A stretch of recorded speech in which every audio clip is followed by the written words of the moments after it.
Captain Naveen Nagappa 1999ರ Kargil ಯುದ್ಧದ ಅಪ್ರತಿಮ ವೀರ ಮತ್ತು ಸೇನಾ ಪದಕ ಪುರಸ್ಕೃತ ಕನ್ನಡಿಗ ಯೋಧ.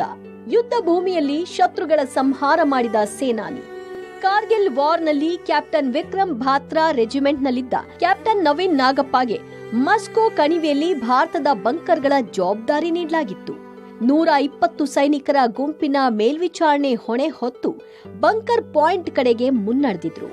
ಪಾಕಿಸ್ತಾನದ ಬಂಕರ್ಗಳನ್ನ, ಸೇನಾ ನೆಲೆಗಳನ್ನ ಹೊಡೆದುರುಳಿಸಿ ಅಪ್ರತಿಮ ಸಾಹಸ ತೋರಿದ ವೀರ ಯೋಧರ ಸಾಲಿನಲ್ಲಿ ಕ್ಯಾಪ್ಟನ್ ನವೀನ್ ನಾಗಪ್ಪ ಕೂಡ ಇದ್ರು. ವಿಜಯೋತ್ಸವದ ಹುಮ್ಮಸ್ಸಿನಲ್ಲಿಯೇ ಶತ್ರುಗಳ ಬಂಕರ್ ಮೇಲೆ ದಾಳಿ ಮಾಡಿದ್ರು. ಈ ವೇಳೆ ಬಂಕರ್ ಕಡೆಗೆ ಶತ್ರು ಪಡೆಯಿಂದ ಹ್ಯಾಂಡ್ ಗ್ರೆನೇಡ್ ಎಸೆದ್ರು. ಇದನ್ನ ಶತ್ರುಗಳಿಗೆ ವಾಪಸ್ ಎಸೆಯಲು ನವೀನ್ ಮುಂದಾದ್ರು. ಆದ್ರೆ ಅದು ಹಿಂದಕ್ಕೆ ಉರುಳಿ ಸ್ಫೋಟಗೊಂಡಿತ್ತು. 2 ಕಾಲಿಗೆ ತೀವ್ರ ಗಾಯವಾಗಿತ್ತು. ಮಾಂಸಗಳು ಛಿದ್ರವಾಗಿದ್ವು. ರಕ್ತಸಿಕ್ತವಾಗಿದ್ದ ದೇಹ, ಛಿದ್ರವಾಗಿದ್ದ ಕಾಲುಗಳು. ಇದರ ಮಧ್ಯೆ ಯುದ್ಧ ಭೂಮಿಯಲ್ಲಿ ಹವಾಮಾನ ವೈಪರೀತ್ಯದ ನಡುವೆ ಸತತ 60 ಗಂಟೆಗಳ ಕಾಲ ಆಹಾರ ಮತ್ತು ನೀರಿಲ್ಲದೆ ಹೋರಾಟ ನಡೆಸಿದ ಅಪ್ರತಿಮ ಯೋಧ. ವಿಜಯೋತ್ಸವದ ಕೂಗು ಮೊಳಗಿಸುವ ಹಾಸ್ಟೆಲ್ನಲ್ಲಿದ್ದಾಗಲೇ ಗಂಭೀರ ಗಾಯಗೊಂಡು ಆಸ್ಪತ್ರೆಗೆ ದಾಖಲಾದರು. 8 ಶಸ್ತ್ರಚಿಕಿತ್ಸೆಗಳನ್ನು ಎದುರಿಸಿ 21 ತಿಂಗಳ ಕಾಲ ಆಸ್ಪತ್ರೆಯಲ್ಲಿ ಕಳೆದರು. ಆರೋಗ್ಯದ ಕಾರಣದಿಂದಾಗಿ ಅವರು ಸೇನೆಯಿಂದ ನಿವೃತ್ತರಾಗಬೇಕಾಯಿತು. ಧೈರ್ಯ, ಸಾಹಸ, ಬದುಕನ್ನೇ ಪಣವಿಟ್ಟು ಶತ್ರುಗಳ ಗುಂಡಿಗೆ ಸೀಳಿದ ಈ ಅಪ್ರತಿಮ ಯೋಧನಿಗೆ ಪಬ್ಲಿಕ್ ಟಿವಿ ಗೌರವಪೂರ್ವಕವಾಗಿ ಕೃತಜ್ಞತೆ, ಅಭಿನಂದನೆ ಸಲ್ಲಿಸುತ್ತಿದೆ. ಈಗ ಮುಂದಿನ ಸನ್ಮಾನ ಫಾರ್ ಕ್ಯಾಪ್ಟನ್ ನವೀನ್ ನಾಗಪ್ಪ. ಈಗ ಬೆಂಗಳೂರಿನಲ್ಲಿರುವಂತಹ ಹುಬ್ಬಳ್ಳಿಯ ಮೂಲದವರು, ಅವರು ನಮ್ಮೊಟ್ಟಿಗೆ ಇದ್ದಾರೆ. ಅವರು ಕೂಡ ವೇದಿಕೆ ಮೇಲೆ ಬರಬೇಕು ಅಂತ ಕೇಳ್ಕೊತಾ ಇದ್ವಿ. ಯುದ್ಧ ಭೂಮಿಯಲ್ಲಿಯೇ 60 ಗಂಟೆಗಳ ಕಾಲ ನೀರು ಆಹಾರವಿಲ್ಲದೆ ಹೋರಾಟ ನಡೆಸಿದ್ದ ಅಪ್ರತಿಮ ಯೋಧ ಕ್ಯಾಪ್ಟನ್ ನವೀನ್ ನಾಗಪ್ಪ ಅವರು 21 ತಿಂಗಳು ಆಸ್ಪತ್ರೆಯಲ್ಲಿದ್ದು 8 ಶಸ್ತ್ರಚಿಕಿತ್ಸೆಗಳನ್ನ ಎದುರಿಸಿದ್ರು. ಇವರಿಗಿಂದು ಗಣ್ಯರಿಂದ ಸನ್ಮಾನ. ಸರ್, ಜೋರ್ ಚಪ್ಪಾಳೆ ಬರಲಿ ನಮ್ಮ ನಾಗಪ್ಪ ಅವ್ರಿಗೆ.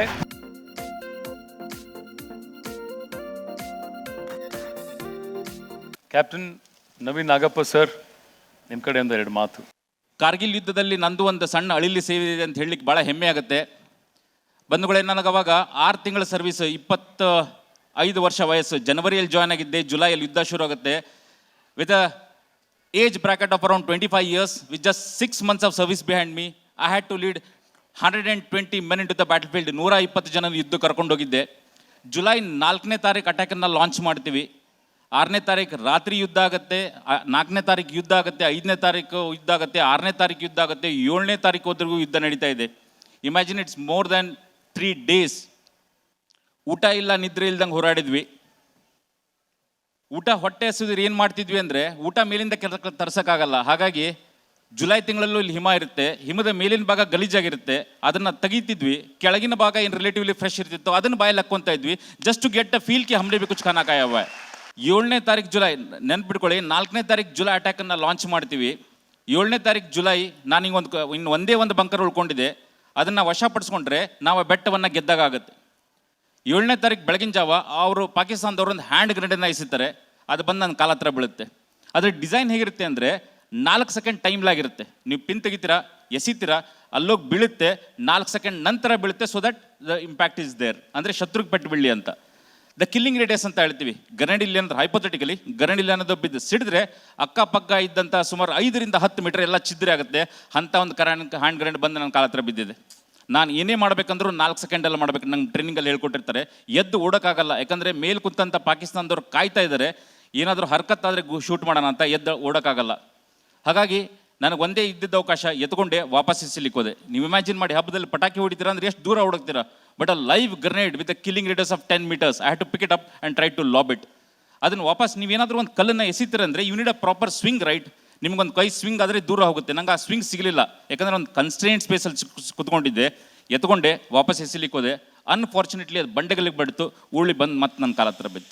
ಆ ಗ್ರೆನೇಡ್ ಸಿಡಿದಾಗ ನನ್ನ ಕಾಲಿಗೆ ಪೆಟ್ಟು ಬಿತ್ತು. ಕೊನೆಯದಾಗ ಒಂದೇ ಒಂದು ಹೇಳಕ್ಕೆ ಇಷ್ಟಪಡ್ತೀನಿ ಬಂಧುಗಳೇ, ಕಾರ್ಗಿಲ್ ಯುದ್ಧದಲ್ಲಿ ಮಾತ್ರ, just in the Kargil war 527, I repeat, 527 ಜನ ತಮ್ಮ ಪ್ರಾಣವನ್ನು ತ್ಯಾಗ ಮಾಡ್ತಾರೆ. 1300ಕ್ಕೂ ಹೆಚ್ಚು ಜನಕ್ಕೆ ಪೆಟ್ಟು ಬಿದ್ದಿದೆ. ಇದು ಸನ್ಮಾನ ಏನಾದರೂ ಸಲ್ಲಬೇಕಾಗಿದ್ದರೆ, ಮೇಡಮ್ ಹೇಳಿದಾಗೆ, ಪ್ರಾಂಜಲ್ ತಾಯಿ ಹೇಳಿದಾಗೆ, ಈ ಸನ್ಮಾನ ಏನಾದರೂ ಸಲ್ಲಬೇಕಾಗಿದ್ದರೆ ಆ 527 ಜನ ಮತ್ತು ಅವರು ಕುಟುಂಬ ವರ್ಗದವರು, ಹಾಗೆ ಅನಂತ ಎಷ್ಟು ಜನ ನಮ್ಮ ಸೈನಿಕರು ತಮ್ಮ ಪ್ರಾಣವನ್ನು ತ್ಯಾಗ ಮಾಡಿ, ಇಲ್ಲ ಅಂಗಗಳನ್ನು ತ್ಯಾಗ ಮಾಡಿದ್ರಲ್ಲ, ಅವರಿಗೆ ಸನ್ಮಾನ ಸಲ್ಲಬೇಕಾಗಿದ್ದು. ಕೊನೆಯದಲ್ಲಿ ನಾನೊಬ್ಬ ಯೋಧರು, ಇವತ್ತು ನೀವು ನೋಡ್ತಾ ಇದ್ರೆ ಇಷ್ಟೊಂದು ಜನ ಯೋಧರಿದಾರಲ್ಲಿ, ಎಷ್ಟೋ ಜನ ಪೆಟ್ಟು ತಿಂದಿದ್ದಾರೆ.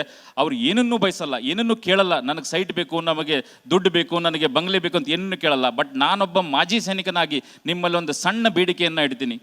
ನೀವು ಬೆಳಗ್ಗೆ ಎದ್ದು ಯಾವಾಗ ಪೂಜೆ ಮಾಡ್ತೀರಾ, ಪೂಜೆ ಮಾಡಿದಾಗ ದೇವ್ರನ್ನ ಕೇಳ್ಕೊತೀರಾ, ದೇವರೇ ನನ್ನನ್ನು ಚೆನ್ನಾಗಿಟ್ಟರು, ನನ್ನ ಕುಟುಂಬ ವರ್ಗದವ್ರನ್ನ ಚೆನ್ನಾಗಿಟ್ಟರು ಅಂತಿರಲ್ಲ, ಅದರಲ್ಲಿ ಒಂದು ಸಾಲನ್ನು ಜೋಡಿಸ್ಕೋಬಹುದಲ್ಲ. ಈ ದೇಶದ ಸೈನಿಕರು ಗಡಿಯಲ್ಲಿ ಕಷ್ಟಪಡ್ತಾ ಇರ್ತಾರೆ, ಅವ್ರಿಗೂ ಕೂಡ ಕಾಪಾಡಂತ ಕೇಳ್ಕೊತೀರಾ ಅಂತ ಆ ಒಂದು ಭರವಸೆಯಿಂದ ನನಗೆ ಈ ಅವಕಾಶ ಮಾಡಿಕೊಟ್ಟಿದ್ದಕ್ಕೆ ಪಬ್ಲಿಕ್ ಟಿವಿಯವರಿಗೆ, ರಂಗಣ್ಣ ಸರ್ಗೆ ತುಂಬ ಧನ್ಯವಾದಗಳನ್ನು ಸಲ್ಲಿಸ್ತಾ ನನ್ನ ಮಾತುಗಳನ್ನು ಮುಗಿಸ್ತೇನೆ. ಜೈ ಹಿಂದ್. ಜೈ ಹಿಂದ್ ಸರ್. ಗಂಡು ಮೆಟ್ಟಿದ ನಾಡು ಹುಬ್ಬಳ್ಳಿಯಿಂದ ಬಂದಿರತಕ್ಕಂಥ ನಮ್ಮ captain sir, hats off sir.